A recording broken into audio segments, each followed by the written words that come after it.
Ladies and gentlemen, there is now a clip of Vice President Biden disparaging and insulting and using really horrible language against a union worker, a worker at a manufacturing plant in Detroit. Now, ordinarily, and millions of people have already seen this, and this is just today, so millions upon millions of people have seen this already, and it's of course about a contentious issue, the Second Amendment, which, if you listen to the clip, he gets wrong. He gets so many facts wrong. The guy sounds like the biggest imbecile on the planet. But that's okay for Democrats, and that's enough to defeat Bernie Sanders. So the fact that it's about an issue that Democrats rally around, he can be wrong, and he can state inaccurate things, and he could be extremely insulting and condescending to union workers. By the way, one of the pillars of the Democratic Party is unions, who, by the way, the AFL-CIO is adamantly against the Green New Deal. But we'll get to Bernie in a second.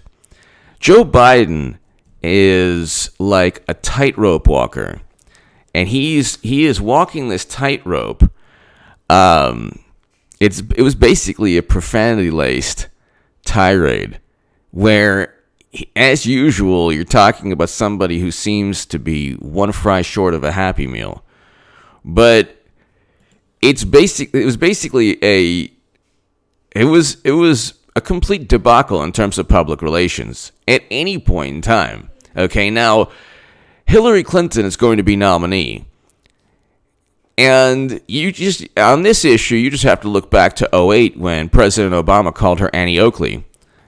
Clinton's going to gravitate, and, you're talking about a politician that'll slither towards the most politically expedient vantage point. That's why President Obama called her Annie Oakley on that issue. But I can't even really get into it because of YouTube policies. But I'll just say that Biden what he said was so horrendous that it made him unelectable in the general election, but it actually it'll help defeat Bernie in Michigan. So he knows people have already made up their minds.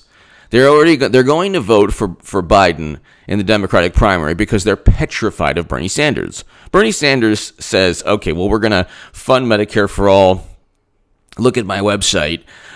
Through payroll taxes and by taxing the rich, we'll fund Medicare for all. It's not going to happen. It's not going to happen.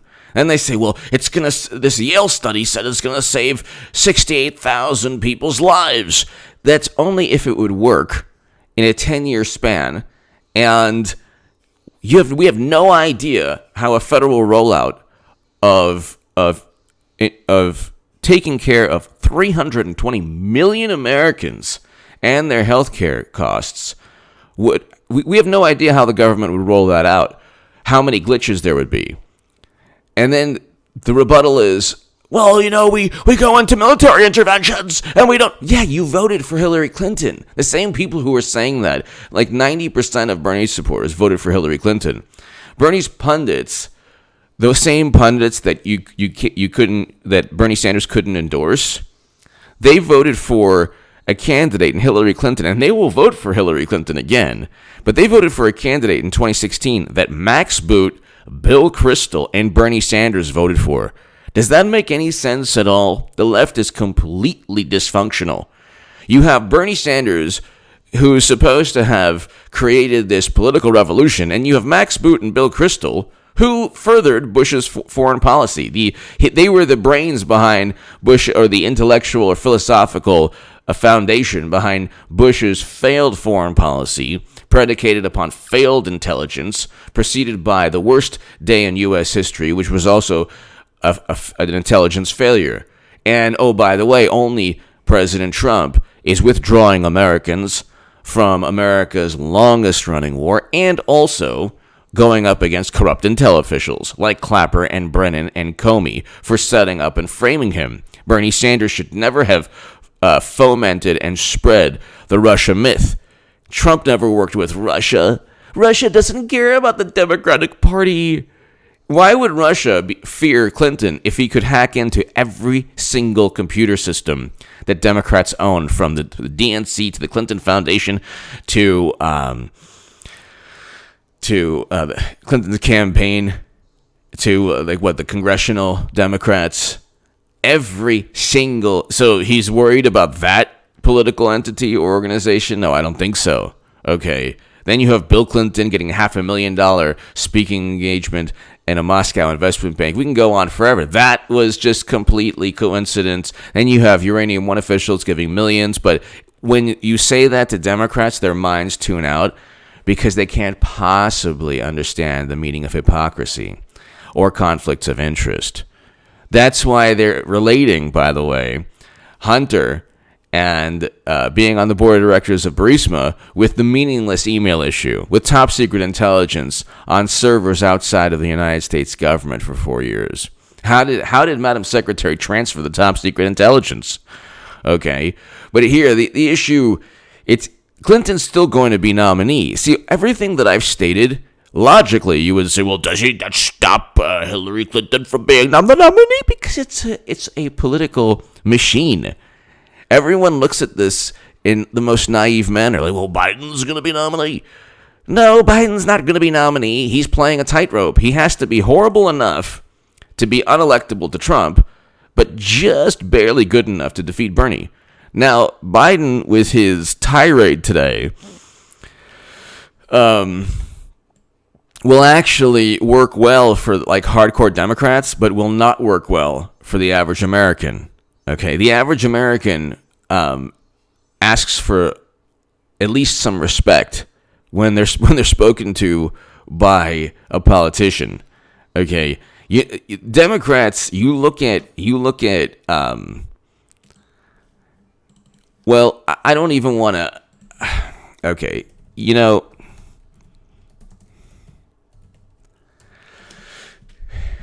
look at Democrats and what they've done.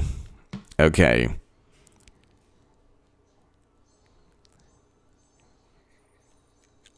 We can get into the Second Amendment issue, but that'll be for another time. The key here, this segment is about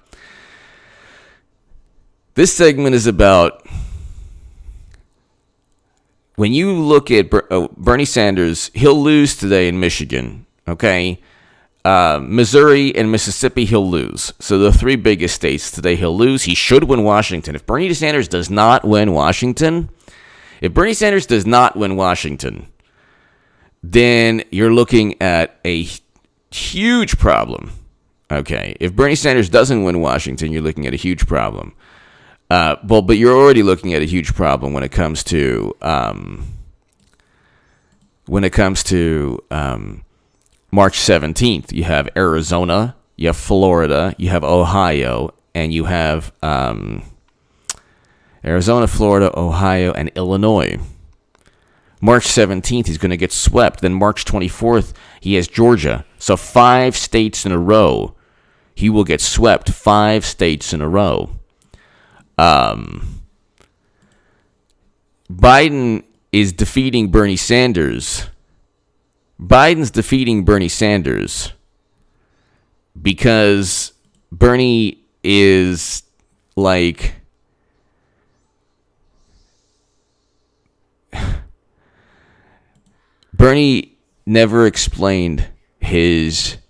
Bernie Sanders never explained how he's going to pay for not just Medicare for all, Green New Deal, student loan, abolishing ICE. We have around a $4 trillion federal budget. The federal budget is $4 trillion. We spend $1 trillion of that, over $1 trillion, about 1.1 trillion on healthcare, Medicare, and other federal health programs. Okay, healthcare programs. How is that going to increase? Bernie Sanders, forget about just the income tax increase, because you can't just pay for it by taxing billionaires and a payroll tax, which, by the way, you pay for. If there's a payroll tax, then workers are going to get less money in their paycheck. But they won't pay premiums. But not everybody has the same premium genius. And some people like their healthcare right now. And they like the quality. Not everyone dislikes. And there's also out-of-pocket costs for Medicare. There's $3,000 to $6,700 out-of-pocket Medicare costs. But you have this policy championed by young people, and they don't know anything about Medicare, so they just think it's completely free, and everything's wonderful, it's free, wonderful, and free. It's like, no, there's out-of-pocket costs, up to $6,700. So when you get the whole, like, preaching on the soapbox, there's people who are not covered and people are going bankrupt. It's like, yeah, well, Medicare is not free, number one, and people are struggling to pay for Medicare costs, number two. And there's an out-of-pocket in many cases of $6,700. Look it up. But that's just, he did not explain how he's going to make the lives of people better. He just said, trust me, and if you don't agree with this, and then the moralizing, and then Twitter made Bernie into this mythical figure, which, by the way, he couldn't even endorse the pundits that made him a social media rock star. He couldn't even endorse the pundits that made him like this social media deity. So the left is completely and utterly dysfunctional. But you retweet something about Bernie or something about Medicare for All, that doesn't mean Medicare for All is going to resonate with voters in the South. You should have crafted a message, Bernie Sanders, that resonated with voters in the South. You had 4 years. What were you doing for 4 years? You were blaming Trump for working with Russia, and now they're saying that Russia wants Bernie Sanders. So Democrats, Biden just has to be marginally better than Bernie, and they're petrified and they despise Bernie because they blame him for 2016, and if he doesn't leave, they'll blame him for the 2020 loss also. So they've already got the blame game going. Hillary Clinton's going to be nominee. I will have made the biggest political call of all time. But see, one would think when they lose a second election, the second consecutive election with the same candidate in Hillary Clinton, and then she'll write what happened again, what happened this time, and then she'll run in 2024. She could actually win in 2024. That's actually the year that she could win, because Trump is her kryptonite. But they're not going to change. The logical vantage point is that they would change and everything. They would learn from their mistakes. They're not even close to getting to a point where they're going to learn from their mistakes. They'll probably just double, triple down, and then just say, look, you know what? It wasn't Russia. It was Bernie Sanders 100% this time, because Bernie will be completely out after March 17th and March 24th. He will have lost 5 straight, including today in Michigan. So even if he wins Michigan, it's completely irrelevant. He almost certainly will not win Michigan. The whole thing's rigged anyway. It's rigged, and Bernie's campaign just got run into the ground by a bad message of focusing on one policy that's like a fantasy that Democrats don't even want. And if I'm wrong that it's feasible, then Democrats don't even want it. So then why vote Democrat?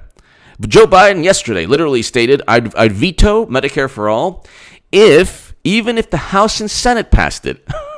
So you just vote Trump. You have record low unemployment. You have a reversal of American foreign policy failures and never-ending, interventions.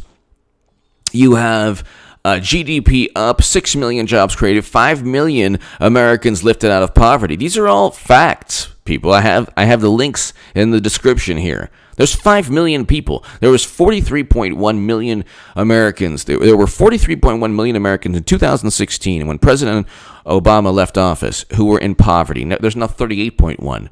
That's 5 million people lifted out of poverty in 3 years. Okay, and I have the census and I have the USA Today articles. So let's not even get started with the Green New Deal. Green New Deal, the AFL-CIO doesn't even want. And they're like, oh, well, it doesn't say ban air travel. It makes it, meaning air travel obsolete. So what are you going to have, high-speed rail to Hawaii? How does that work? Genius. How does that work? So, look.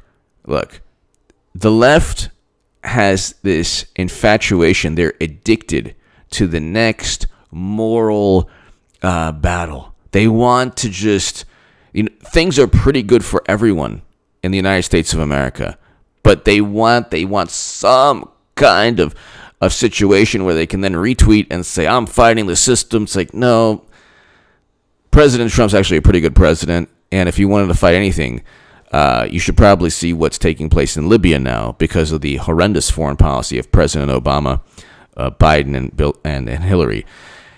Okay, Madam Secretary Hillary Clinton's going to be nominee. They're not going to roll with Biden, and today's an example. They ain't rolling with Biden.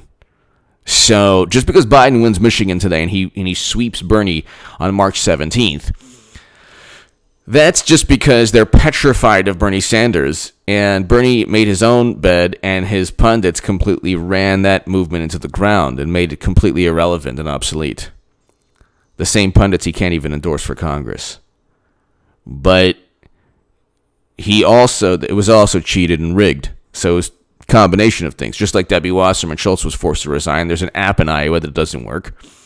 And choreographed, people just drop out of the race in a choreographed manner. So, I mean, Mayor Pete, Amy Klobuchar right before Super Tuesday, Elizabeth Warren, Michael Bloomberg, and Elizabeth Warren right after Super Tuesday. No, I don't think that's a coincidence. Give me your thoughts below. All Biden has to do is just be marginally better than Bernie, and he easily defeats Bernie, but be just horrible enough to where they're begging for Hillary Clinton. That's it. 16 minutes into my 17-minute crowd. That's exactly what I've been trying to say for the past 17 minutes. All he has to do, just put minute 17 is what HA talks about.